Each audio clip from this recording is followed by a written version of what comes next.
everyone, this is Veronica and today our topic of discussion is that recently Kenya has replaced leaders with animals in new coin rollout. So they have issued some new coins with some new pictures. We'll discuss about that. So for my video updates, you can follow me on Instagram. The PDF will be uploaded on Facebook and Telegram channel. So guys, this is our channel StudyIQ. If you're preparing for any government exam, our pen drive and tablet courses are also available. For additional information, you can call on these numbers or you can visit our website. So why it is in news, we'll discuss that, but how it is relevant to exam, because as recently they have rolled out new coins, so it can directly be asked like which countries have replaced the pictures of their presidents with animals, so or something like that. So you should be aware about the major happenings in the world. Now see, Kenya has dropped the images of presidents. The presidents, 3 earlier presidents, their pictures were there on the coin, so they have dropped that in from newly minted cash coins, and in what is seen as an attempt to prevent their glorification. So previous coins bore the images of 3 ex-rulers. Who were these 3 ex-rulers? As one of them you can see here, Jomo Kenyatta. Okay, Jomo Kenyatta. Other was Daniel Moi. Then there was Mwai Kibaki. So he is majorly known as Kibaki. Now many Kenyans saw this as an attempt by their leaders to promote themselves and to personalize the state. So the new ones have images of the country's famous wildlife. So now they are including the pictures of wildlife, which includes lions, elephants, giraffes and rhinos. Now the present president, whose name is Kenyatta, Uhuru Kenyatta, he is the son of Kenya's first leader, Jomo Kenyatta. He said the new coins are a big change and they show that their nation has come a long way. So all these 3 earlier predecessors had their images printed on the currency during their rule. Now Mr. Kibaki, the last one, who won the elections in 2002, ending Mr. Moi's rule, he broke his promise not to have his image printed on money. Initially he said he will never print his face on picture on the coins, but later he broke his promise. Now intense public pressure led to a new constitution. So these are some constitutional developments, political developments in Kenya. In 2010, you see there was an intense public pressure which led to a new constitution which was adopted in 2010 to entrench the democracy and human rights. So this constitution, it states that the currency shall not bear the portrait of an individual. So they have done this as per their new constitution, where they prohibit to use the picture or portrait of any individual. Now there is a BBC Kenya analyst. He says that the central bank has fulfilled the requirement in the case of coins and is likely to do same with the print new notes also, and they are hailing India for however demonetization has appeared to be an unsuccessful attempt in our country.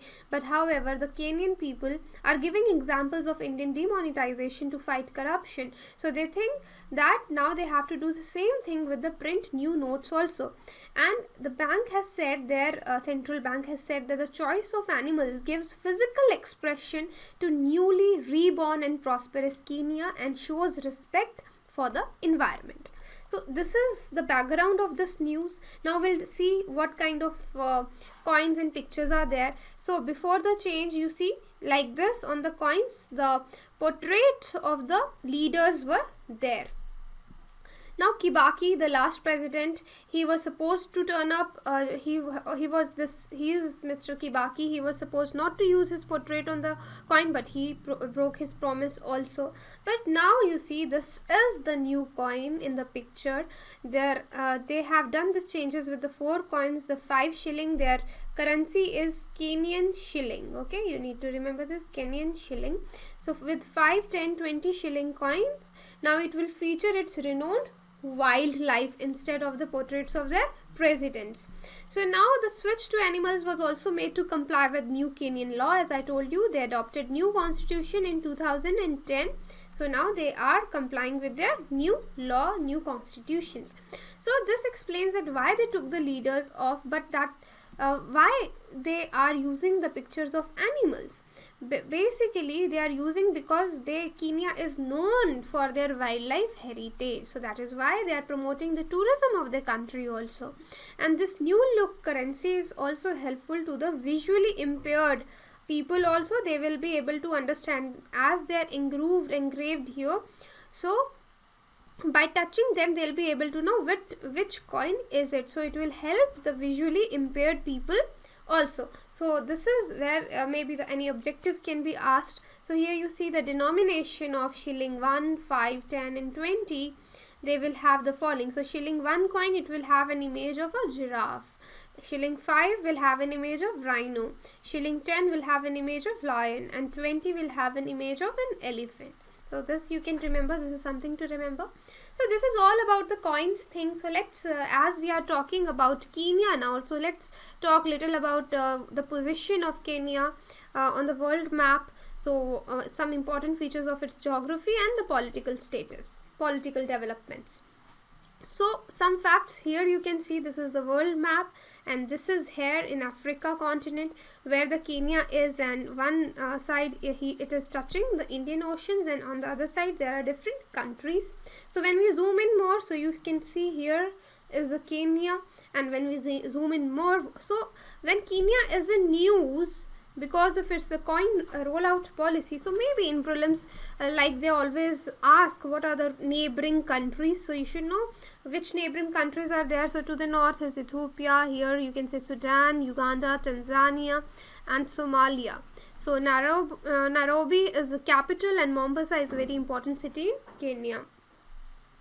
So some more facts we'll discuss with this map. Here more cities have been given. Lake Victoria is here. Here is the Great Rift Valley. So you should know about some of its geographical features. So it is 2,24,000 square miles, and it is slightly smaller than the state of Texas in United States. So you should know how big this country is. It is situated on the equator and bordered by 5 countries, as I already told you and shown you: Uganda, Sudan, Ethiopia, Somalia, and their position. Uganda is on the west, northwest, Somalia. So whenever you refer to a countries and its neighboring countries, you should know how to use the direction. So along its southeast edge, Kenya's tropical coastline connects the country to the Indian Ocean. So let me show you here. So this line, it connects it with Indian Ocean, right? So that is what it is written here. And then I already told you there is a Great Rift Valley present there also. So now what is Rift Valley? Basically Rift Valley is a linear shaped lowland. So it is between several highlands, or you can say it is between several mountain ranges, and it is created by action of geological rift or fault. Right? So, Kenya is very rich in wildlife, culture and history. From snow-capped mountain peaks to extensive forests, everything is there. And then there is Great Rift Valley also. Then Mount Kilimanjaro is there. It is Africa's highest mountain. And it is located on the border of Kenya and Tanzania. So on the map, it is located on the border of, so here it is Tanzania and here it is Kenya. So mount is somewhere here, and second highest mountain is Mount Kenya, which can be found in country's center. So here we can see here Mount Kenya. So it is the second largest mountain in the country. So now at present, politically or economically or socially, what are the present, as it is a developing country, so it faces many challenges, unemployment being one of them. Then there are many challenges to overcome, and government is still trying to provide major services to its rural communities. They need to fight corruption in private and public sector both. Obviously then there are diseases, these problems you can see, these are the same problems every developing nation is facing. So Kenya is also trying to make a place for itself in the world right now, and however its economy majorly depends upon agriculture sector, and there's abundant agricultural natural resources. There's a lot of educated manpower which can be used. So you see here it is trying to emerge as a leader among African nations. So this is the challenges. So just all the presidents that we took the name of, if we want to know little about what was the post, as it earlier it was also a colony of British. So now after post independence, what was the Kenyan history like? So if we talk about the first Kenya under the present Jomo Kenyatta, the present president Uhuru Kenyatta is son of the first president Jomo Kenyatta. So on 12 December 1964, Kenya became a republic and Jomo Kenyatta was named Kenya's first president. Kenyatta and there was another party at that time also, KPU, that was Kenya People's Union Party, which was the opposing party. Later on, Kenyatta banned this party and then his party was the only party in Kenya. Then there was the rule of this President Moi. So upon Kenyatta's death, this Vice President Daniel Moi, he became Kenya's second president in June 1982. So Kenyatta ruled till his death. So in 82, there came the second president. So in June 1982, Parliament amended the constitution, officially making Kenya one party state. So finally, Kenya became one party state. This marked the start of clamor for a second liberation. And in August 1982, the section of Kenya's Air Force attempted to overthrow President Moi's government. The army suppressed the coup attempt, and between 1982 to 1990, the suppression spread to the democratic space in Kenya, and people who were believed to oppose the government were banned from the party, and many were detained or exiled also. So you see, the fight for second liberation intensified, culminating in the formation of FORD, F-O-R-D, in Kenya. So this FORD stood for Forum for the Restoration of Democracy in 1991. So in 1991, people started to fight for democracy. Then the multi-party. So after this, the multi-party democracy was born. So what was the multi-party democracy? How was the multi-party democracy in Kenya? So see, in 1992, the parliament revoked the section of constitution that made Kenya one party state. And in December of that year, Kenya held its first multi-party election in 1992. And Kenya's President Moi won the election. And Moi won the elections again. And he began his 5-year term under new constitutional amendments. And in next multi-party elections held in 1997, Moi won his second and final 5 term again. So he was elected for the second term again. So what happened in 2002?